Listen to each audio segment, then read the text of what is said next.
Good morning, all of you. My name is Nageshwar. Welcome back to my channel, Rao's Institute of English, Grammar and Spoken English. You can join and speak English without fear beside Wine College, Naspur. For offline classes, contact 9010868177. You can join and speak English without fear. Okay. Now in this video, we are studying have or has. Have or has చాలా ముఖ్యమైనవి ఈ రెండు పదాలు కూడా. వీటి గురించి మనం క్లియర్గా తెలుసుకుందాం ఈ వీడియోలో. తెలుసుకున్న తర్వాత వీటిని మన సంభాషణలో వాడుకోవడానికి ఉపయోగించుకునే ప్రయత్నం చేద్దాం. ఫస్ట్ మనం వీటిని ఎలా ఉపయోగించాలి. హ్యావ్ ఆర్ యాజ్ ఈ రెండు పదాలని చాలా రకాలుగా ఉపయోగిస్తారు వాక్యాల్లో. కానీ ఇక్కడ మనం చెప్పుకునే వాక్యాల్లో హ్యావ్ ఆర్ యాజ్ అని పొసెసివ్ వెర్బ్స్ అంటారు. మళ్ళీ చెప్తాను చూడండి. హ్యావ్ ఆర్ యాజ్ అని ఇక్కడ మనం పొసెసివ్ వెర్బ్స్గా ఉపయోగిస్తాం. వేరే సెంటెన్సెస్లో చాలా రకాలుగా ఉపయోగిస్తారు.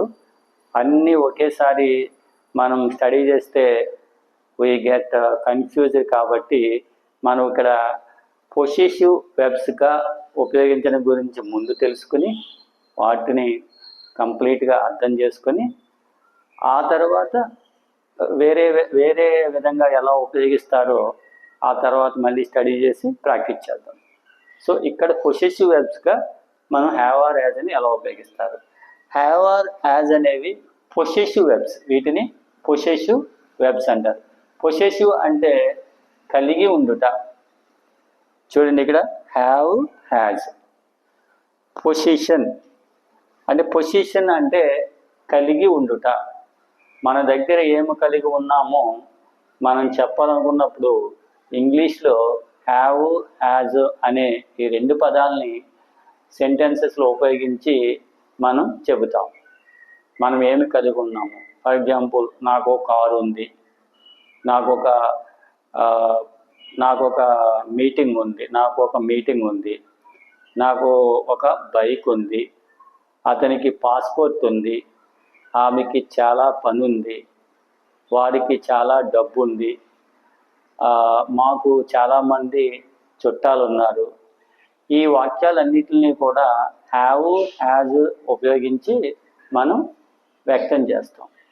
ఇక్కడ హ్యావ్ హ్యాజ్ని పొసిషన్ వెర్బ్స్ అంటారు. పొసిషన్ అంటే కలిగి ఉండుట. మనం ఏమి కలిగి ఉంటామో వాటి గురించి మనం ఎక్స్ప్రెస్ చేయాలనుకున్నప్పుడు హ్యావ్ని కానీ హ్యాజ్ని కానీ ఉపయోగించి చెప్తాం. ఇక్కడ మనం హ్యావ్ ఆర్ యాజ్ గురించి ముఖ్యమైనవి రెండు పాయింట్స్ అర్థం చేసుకోవాలి. ఒకటి, హ్యావ్ అనేది హ్యాజ్ అనేది కలిగి ఉండడం గురించి చెబుతుంది. నెక్స్ట్, టెన్స్ కూడా చెబుతుంది. ఈ రెండు పదాలు కూడా టెన్స్ కూడా చెబుతాయి. అంటే ప్రస్తుత కాలంలో కలిగి ఉన్నాను అని చెప్తాయి. ప్రస్తుత కాలం గురించి కూడా మనం హ్యావ్ యాజ్ ద్వారానే ఇది ప్రజెంట్ టైం అని చెప్పి తెలుసుకుంటాం. అంటే ఇక్కడ మనకి దేర్ఫోర్ వీ అండర్స్టాండ్ దట్ ఒకటి కలిగి ఉండడం గురించి చెప్తాయి, రెండు ఇంకేం చెప్తాయి, ఇది ప్రజెంట్ టైం అని కూడా చెప్పేవి హ్యావ్ ఆర్ హ్యాజ్. సో మనకి ఇక్కడ 2 పాయింట్స్ అయితే అర్థమైనవి. హ్యావ్ ఆర్ హ్యాజ్, ఒకటి పొజిషన్ గురించి చెప్తూ, నెక్స్ట్ కలిగి ఉండడం గురించి చెబుతూ, మళ్ళీ ప్రజెంట్ టైం అని కూడా అవే చెప్తాయి, టైం కూడా అవే చెప్తాయి. ఇది ప్రస్తుత కాలంలో నాకు ఉన్నాయి, ఇప్పుడు నాకు ఉన్నాయి అని చెప్పే టైం కూడా హ్యావ్ హ్యాజ్ చెబుతాయి. ఓకే, ఇక్కడ 2 పాయింట్స్ మనకి క్లియర్గా అర్థమైన తర్వాత వీటిని సెంటెన్సెస్లో ఇప్పుడు మనం సెంటెన్సెస్ ఎగ్జాంపుల్స్ చూద్దాం. ఎగ్జాంపుల్స్ చూసినప్పుడు మనకి వీటి గురించి క్లియర్గా అర్థమైపోతుంది. ఓకే, ఇక్కడ చూడండి, have, has. Position verbs. Position means కలిగి ఉండుట. ఇక్కడ ఐ హ్యావ్ ఏ మీటింగ్, నాకు ఒక మీటింగ్ ఉంది అంటే నేను మీటింగ్ని కలిగి ఉన్నాను అని, కలిగి ఉన్నామని చెప్పు తెలుగులో, ఉంది అంటాం, నాకు మీటింగ్ ఉంది అంటాం. ఉంది అంటే కలిగి ఉండడమే. Okay, I have a meeting, నాకు మీటింగ్ ఉంది. ఇక్కడ చూడండి, హ్యావ్ అనే పదమే చెప్తుంది కలిగి ఉన్నా, నాకు మీటింగ్ ఉంది, కలిగి ఉన్నాను అనేదాన్ని చెప్పేదే హ్యావ్. ఇక్కడ చెబుతూ ఎప్పుడు, ఇప్పుడు అంటే ప్రస్తుత కాలానికి కూడా హ్యావ్ అనేది హ్యావే ఎక్స్ప్రెస్ చేస్తుంది. టైం కూడా ప్రస్తుత టైం ఇదని చెప్పేది కూడా హ్యావే. ఓకేనా? నెక్స్ట్, ఇప్పుడు అర్థమైంది కదా, ఐ హ్యావ్ ఏ మీటింగ్ అంటే నాకు ఒక మీటింగ్ ఉంది. చూసారు కదా, మనకు అర్థమైంది కదా హ్యావ్ని ఇలా ఉపయోగించాలి. Next, we have an exam, మాకు ఎగ్జామ్ ఉంది, మాకు ఎగ్జామ్ ఉంది. వీ హ్యావ్ అన్ ఎగ్జామ్ అంటే మాకు ఎగ్జామ్ కలిగి ఉన్నాము. ఇక్కడ హ్యావ్ అనేది ఏం చెప్తుంది? కలిగి ఉన్నాము, మేము ఎగ్జామ్ని కలిగి ఉన్నాము అని చెప్తుంది. They have a lot of money, వారికి చాలా డబ్బు ఉంది, వారికి చాలా డబ్బు ఉంది. Bring the sketch. Okay, see have position verb, position verb. Here have position verb, have position verb.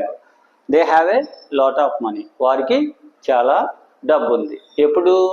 నిన్న కాదు, పాస్ట్ టెన్స్లో కాదు, గతంలో కాదు, రేపు కాదు, ఇప్పుడు ఉందని అర్థం. హ్యావ్ ప్రస్తుత కాలాన్ని ఎక్స్ప్రెస్ చేస్తుంది. Okay, she has a laptop, she has a laptop. ఇక్కడ ఆమెకి ల్యాప్టాప్ ఉంది, ఆమె ల్యాప్టాప్ కలిగి ఉంది. కలిగి ఉంది అని చెప్పే పదం ఏది ఇక్కడ? హ్యాజ్. ఏం చెప్తుంది? కలిగి ఉంది అని చెబుతుంది. కాబట్టి దీన్ని ఏమంటారు? Position verb. పొజిషన్ వెర్బ్ అంటారు. Next, she has a pet cat, ఆమెకి ఒక పెంపుడు పిల్లి ఉంది. ఇక్కడ వెర్బ్ ఏది? ఇక్కడ పొజిషన్ వెర్బ్ ఏది? Has.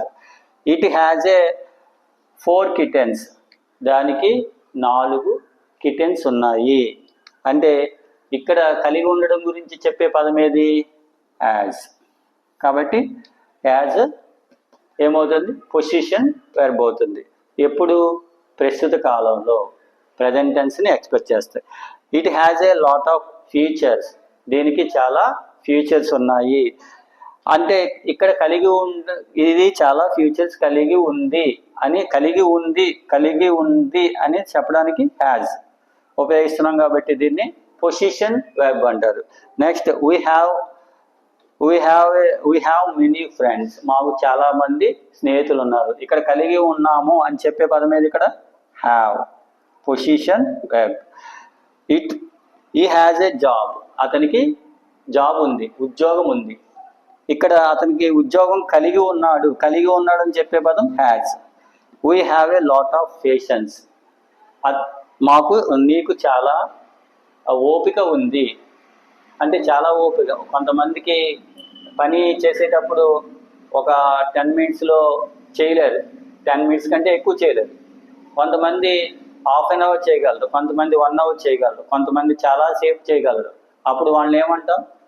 You have a lot of patience, నీకు చాలా ఓపిక ఉంది, ఎక్కువసేపు పని చేయగలుగుతున్నామని చెప్తాం. You have a lot of patience. ఇక్కడ have. We have only little milk left, కొంచెం మా మిల్క్ మాత్రమే కలిగి ఉన్నాం. Yes, have. We have. ఇక్కడ మనం ఇంకో విషయం అర్థం చేసుకోవాలి. We should understand an important thing that ఇక్కడ ఐ, వీ, దే దగ్గర హ్యావ్ ఉపయోగించాలి. ఐ కానీ, వీ కానీ, దే కానీ, యూ కానీ వచ్చినప్పుడు మనం హ్యావ్ ఉపయోగించాలి. అదే హీ కానీ, షీ కానీ, ఇట్ కానీ, ఎవ్రీబడి కానీ, సంబడి కానీ, ఎనీబడి కానీ, రాజు, రాణి, ఏదైనా సింగులర్ సబ్జెక్ట్స్ దేనికైనా హ్యాజ్ ఉపయోగిస్తాం.